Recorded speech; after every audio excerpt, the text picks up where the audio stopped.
I made more money in 6 months after I stopped trying to make money than I did in 3 years of obsessing over it. And that's not some manifesting bullshit or positive thinking nonsense. It's neuroscience, psychology, and the brutal reality of how your brain sabotages you the moment you need money too badly. Every business guru tells you to stay hungry, to want it more, to be obsessed with the outcome. They're setting you up for paralysis, desperation, and making the exact decisions that repel money instead of attracting it. Today, I'm going to break down exactly why the advice that sounds the most motivating, stay hungry, be obsessed, never settle, is actually destroying your earning potential and keeping you broke. We're going to look at what happens to your brain when you need money versus when you don't. Why desperate people make terrible business decisions, and why the most successful people I know all have the same strange relationship with money that looks like indifference but isn't. You've heard it 1,000 times. Stay motivated. Keep your eyes on the prize. Visualize your financial goals every single day. The logic sounds right. If you think about money constantly, you'll find ways to make it simple. And you know what? That logic is completely backwards. What actually matters is what happens in your brain, your decision-making, and your behavior when you're operating from abundance versus scarcity. And when we look at that reality, detachment doesn't just win. It absolutely demolishes the obsession approach. This isn't about not caring about money at all. It's about the specific psychological shift that happens when you stop needing it desperately. And that shift changes everything about how you operate, what opportunities you see, and what decisions you make. Let me tell you about two versions of myself. Same person, same skills, same market, same hours, worked per week. The only difference was what was happening inside my head. And that difference changed everything. Version 1, let's call him Desperate Me. This guy checked his bank account every single morning, sometimes twice. He calculated exactly how much he needed to make that week to cover rent, to buy groceries, to not feel like he was drowning. Every client email made his heart race. Every invoice sent came with this sick anxiety about whether they'd actually pay. He worked 60-hour weeks, jumped on every opportunity, said yes to everything, because what if nothing else came along? Version 2, Detached Me. This guy barely looked at his bank account. Maybe once a month when reconciling expenses. He focused entirely on whether the work was interesting, whether the client was someone he wanted to build with, whether the project would teach him something valuable. He said no constantly. He turned down money that didn't fit. He worked 35 focused hours per week and spent the rest learning, thinking, connecting. Here's what's insane. Both versions worked hard. Both had expertise. Both were trying to build something, but the results weren't even close. Desperate Me made $28,000 in an entire year. 12 months of anxiety, hustle, and constant financial stress. Detached Me made $100,000 in 6 months. Same industry, same skill set, completely different brain state. This isn't motivational speaking. This is neuroscience. When you need money desperately, your brain floods with cortisol. Your prefrontal cortex, the part responsible for strategic thinking, literally shuts down. You make worse decisions. You see fewer opportunities. You repel the exact things you're chasing. When you operate from abundance, even fake it till you make it abundance, your brain chemistry completely changes. You think clearly. You see strategically. You attract instead of chase. Here's what nobody tells you about why this happens. Researchers at Cornell University did something fascinating. They took two groups of people with identical cognitive abilities and gave them the same problem-solving tests.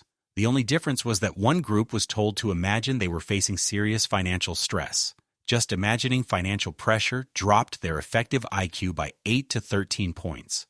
That's the difference between average and borderline impaired cognition. Your brain under financial stress isn't just anxious, it's actually stupider. The mechanism is brutal. When you need money desperately, your body interprets this as a survival threat. Your adrenal glands start pumping cortisol. That's your stress hormone, and it's designed for one thing: immediate physical threats. Fight or flight, not strategic business decisions. Cortisol floods your prefrontal cortex, the part of your brain that does planning, impulse control, and rational decision-making. It literally reduces blood flow to that region. Meanwhile, your amygdala, your fear center, lights up like a Christmas tree. You're now operating from your lizard brain while trying to make decisions that require your best strategic thinking. Let me give you a concrete example. Desperate Me got offered a $5,000 project. It was perfect for my skill set. Reasonable timeline, great client, but I turned it down. Why? Because I needed $10,000 that month and 5 wasn't enough. Scarcity thinking, tunnel vision. I could only see the gap between 5 and 10, not the opportunity in front of me. Detached me 3 years later got offered that same $5,000 project. Took it immediately. That client referred me to 3 others. Those 3 projects totaled $40,000 over the next 6 months. But I would have never seen that possibility when I was desperate, because my brain literally couldn't process long-term strategic thinking. Princeton researchers call this the cognitive tax of poverty mindset. Your brain is so busy managing the stress of not having enough that it can't do the higher-level thinking required to get more. This isn't just happening in your head. It's changing what you can actually see in the world around you.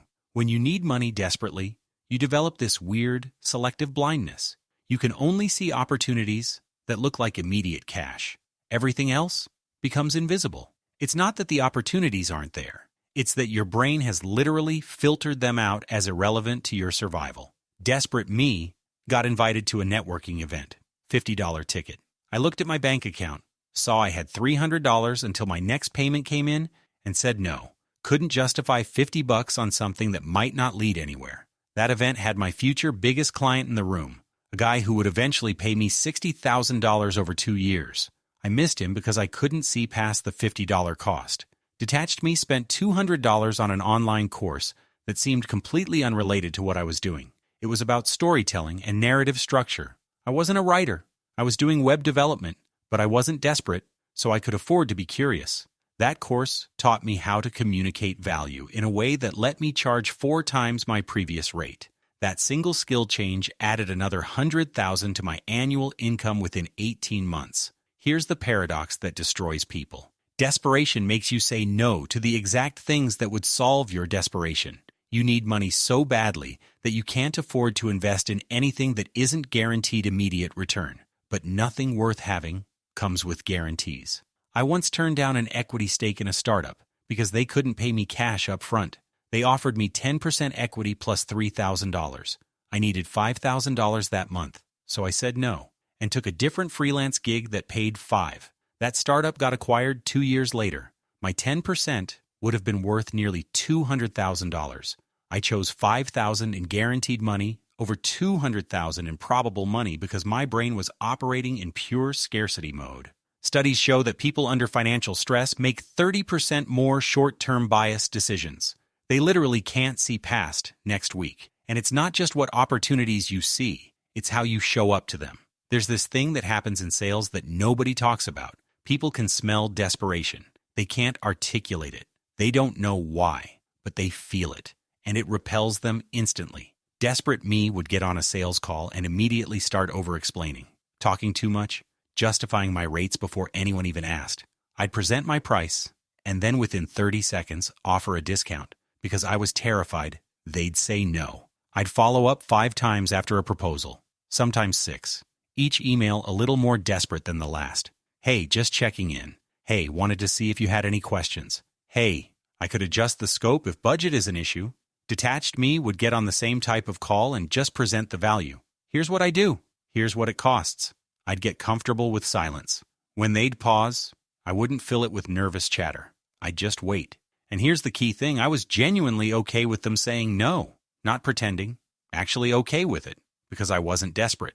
The close rate difference was insane. Desperate me closed maybe 1 out of every 10 pitches, and when I did close, it was always at the lowest possible rate because I'd negotiated against myself before they even pushed back. Detached me closed 6 out of 10 pitches at triple the rate. I lost a $15,000 contract once because the client told me I seemed too eager. Those were her exact words in the rejection email. You seem great, but you came across as really eager and were looking for someone more established.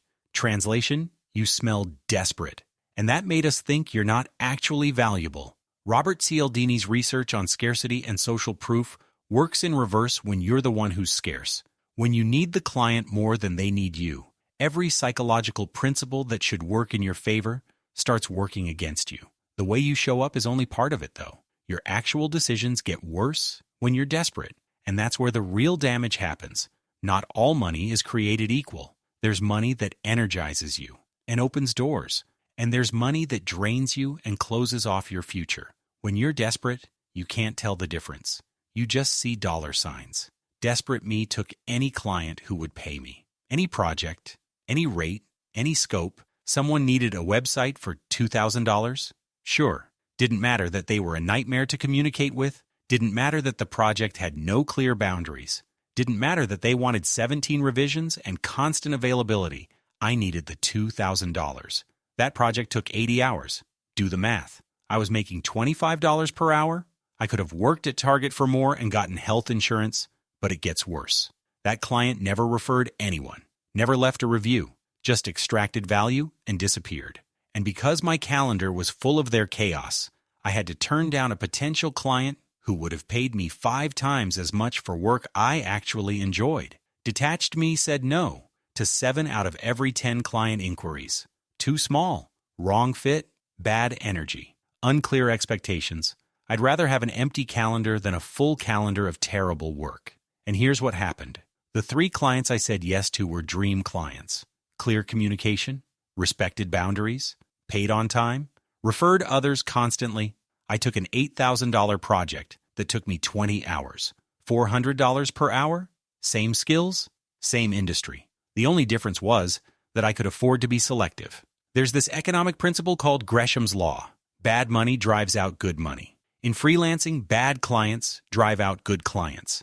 When your calendar is packed with low-value work, you literally have no space for high-value opportunities. You're too busy, too burned out, too resentful to even recognize quality when it shows up. I fired 3 clients in 1 month once. Terrifying decision. Those 3 clients represented 30 hours per week and $4,000 monthly, but firing them freed up that time. Within 6 weeks, I landed 1 client paying more than all 3 combined. $4,500 per month for better work with better people? This is where the math gets really interesting. Desperate me worked 60-hour weeks, every single week, nights, weekends, constantly hustling. I had my hands in everything. Freelance web design, SEO consulting, social media management, content writing, email marketing. If someone would pay me for it, I'd add it to the list. I made $28,000 that year. Do that math. 60 hours times 52 weeks is 3,120 hours. 28,000 divided by 3,120. I was making roughly $9 per hour while telling myself I was an entrepreneur. Detached me worked 35-hour weeks. Deep focus time, strategic selection. I did 2 things. Web development for e-commerce brands and conversion rate optimization consulting. That's it. I said no to everything else. In 6 months, I made $100,000. Annualized, that's $200,000. 35 hours times 26 weeks is 910 hours. 100,000 divided by 910. Roughly $110 per hour. Same person. Actually, fewer hours worked. 11 times the hourly rate. Here's what nobody tells you. Trying to do everything means you do nothing well. When you're desperate, you think diversification equals security. Multiple income streams sounds smart, right? Wrong. You end up with 15 income streams making $200 each while spending all your energy context switching between them. Research on decision fatigue shows that every choice you make depletes your cognitive resources. Every new client, every new project type, every new skill you're trying to monetize is draining your ability to do any of them excellently. And excellence is what commands premium rates. Mediocrity is what gets you $9 per hour. When I was desperate, I was learning 5 skills shallowly, basic competence in all of them. When I detached, I mastered 1 skill deeply. Malcolm Gladwell talks about the 10,000-hour rule, but he leaves out the critical part. It's 10,000 focused hours, not 10,000 scattered, desperate hours. That 1 deep skill became worth $500 per hour. Those 5 shallow skills combined stayed at $50 per hour total. The math isn't linear. It's exponential. But here's what really changed the game for me. Simon Sinek talks about finite versus infinite games. Finite games have clear endpoints and winners. Infinite games are about staying in the game and getting stronger over time. When you're desperate for money, you play finite. When you're detached, you can play infinite. Desperate Me optimized for this month, this quarter at best. Every decision was about immediate extraction. Client wants a website, charge $3,000. Build it fast. deliver it, move to the next client. Extract, extract, extract. It's transactional thinking, and transactions have a ceiling. Detached me, optimized for 3 years from now, same client wants a website, charge $5,000. But don't just build it, over-deliver massively. Include strategy they didn't ask for, teach them things, make them successful. That client refers 3 more clients over the next year. Those 3 are worth $15,000 combined, plus they refer others. The math compounds. I stopped asking how much can I make this month and started asking what's this worth in 3 years. That question change is everything. Here's a concrete example. I spent 3 months writing free content, educational threads on Twitter, in-depth articles on my blog, case studies breaking down what I was learning. Desperate me would have never done this. 3 months with no immediate income from that work? Impossible. Couldn't afford it. But that free content brought in $60,000 in inbound leads over the next 12 months. People found my writing, trusted my expertise, and reached out already sold on working with me. I didn't have to pitch. I didn't have to convince. They came pre-qualified and ready to pay premium rates. Jeff Bezos says he focuses on what won't change in 10 years. Naval Ravikant talks about building specific knowledge and leverage that compounds. Both are talking about infinite game thinking.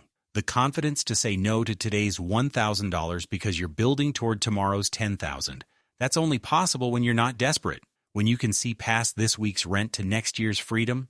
This shift didn't just change my income. It changed my entire energy. Desperate me was exhausted, constantly, deep in my bones, tired. Not just physically, though that too. Mentally drained, emotionally resentful. I'd wake up already dreading the day, looking at my calendar and seeing clients I didn't like doing work I didn't care about for money that wasn't enough. That kind of exhaustion doesn't go away with sleep. Detached me woke up energized, curious about what I was building, excited to solve problems. Same amount of sleep, same body, completely different energy state. And here's why this matters beyond just feelings. Your energy level determines your income ceiling. Research on burnout shows it reduces cognitive performance by 40%.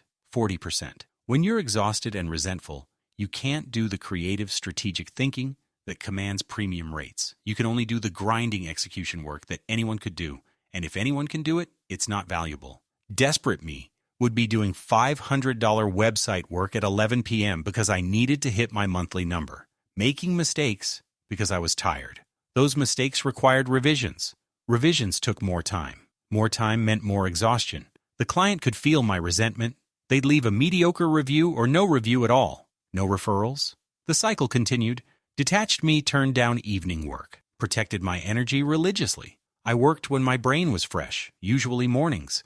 That fresh brain could solve $5,000 problems in 2 hours that would have taken me 8 hours to barely manage when exhausted. There's an upward spiral and a downward spiral. Upward looks like this. Good energy leads to better work. Better work attracts better clients. Better clients pay more money. More money creates even better energy because you're not stressed. Downward looks like this. Desperation creates exhaustion. Exhaustion produces worse work. Worse work attracts worse clients. Worse clients pay less money. Less money creates more desperation. I realized I wasn't actually in the money-making business. I was in the energy management business. Once I got my energy right, income became almost inevitable. It wasn't the goal anymore. It was the byproduct. So how do you actually make this shift? Let me be completely honest with you. You can't just stop caring about money when you're broke. That's toxic positivity nonsense.